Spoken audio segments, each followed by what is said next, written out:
रात के 2:30 बज चुके थे। सड़क पर सन्नाटा पसरा हुआ था।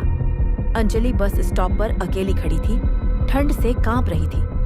आखिरी बस जा चुकी थी और अब बस एक उम्मीद बची थी, रात का आखिरी ऑटो। दूर से एक पीली हेडलाइट की रोशनी आती दिखी। ऑटो धीरे धीरे पास आया।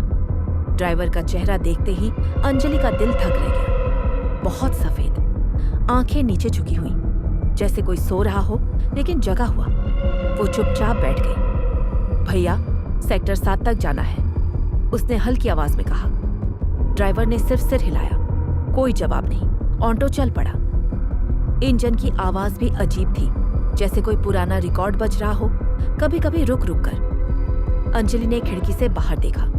सड़क खाली, सिर्फ स्ट्रीट लाइट्स की पीली रोशनी और पेड़ों की परछाइयां। फिर भी उसे लगा कि कोई पीछे बैठा है। वो मुड़ी, कोई नहीं, लेकिन सीट ठंडी क्यों लग रही थी। कुछ देर बाद ड्राइवर ने बिना इंडिकेटर मारे एक तंग गली में मुड़ लिया। अंजलि चौंकी। भैया, ये रास्ता तो नहीं, मुख्य रोड से जाना था ना? ड्राइवर चुप। बस स्पीड बढ़ गई। अब दोनों तरफ पुराने टूटे मकान थे। कोई बत्ती नहीं, सिर्फ ऑटो की रोशनी। हवा में सड़ांत जैसी महक आने लगी। अंजलि का दिल जोर जोर से धड़क रहा था। उसने फोन निकाला, सिग्नल गया हुआ, बैटरी सिर्फ 5%। वो डर गई। भैया प्लीज वापस चलिए, मुझे डर लग रहा है। ड्राइवर ने पहली बार मुंह खोला। आवाज बहुत धीमी, जैसे बहुत दूर से आ रही हो। तुम्हें याद है 3 साल पहले इसी रास्ते पर? अंजलि की सांस अटक गई।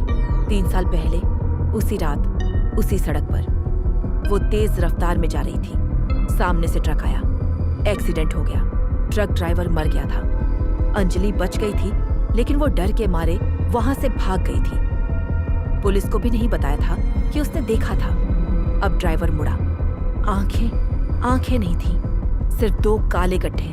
चेहरा वही था, वही दाढ़ी, वही सफेद शर्ट जिस पर खून के धब्बे अब भी सूखे हुए थे। अंजलि चीखना चाहती थी, लेकिन गला सूख गया। मैं हर रात इंतजार करता हूँ, उसने कहा। आखिरी पैसेंजर का, जो मुझे याद करे, जो सच बोले। ऑटो अब कब्रिस्तान की तरफ बढ़ रहा था। गेट खुला था, अंदर अंधेरा। ड्राइवर ने ऑटो रोका, दरवाजा खोला। अंजलि कांपते हुए उतरी। वो रो रही थी। मुझे माफ कर दो, मैं डर गई थी उस रात। मैंने तुम्हें देखा था, लेकिन मैं भाग गई। ड्राइवर ने उसे देखा, फिर धीरे से मुस्कुराया। अब जा, तू जिंदा है, मैं नहीं। अगले ही पल ऑटो गायब हो गया, जैसे हवा में घुल गया हो। अंजलि अकेली खड़ी थी। सुबह की पहली किरणें आने लगी थी। उसके हाथ में एक पुराना टिकट था, उसी रात का, जिस पर लिखा था, रात का आखिरी ऑटो, एक तरफा सवारी। वो रोते हुए घर की तरफ चल पड़ी, लेकिन वो जानती थी वो रात उसके साथ हमेशा रहेगी। हर रात जब घड़ी 2:30 बजेगी, उसे लगेगा कि पीछे कोई ऑटो आ रहा है,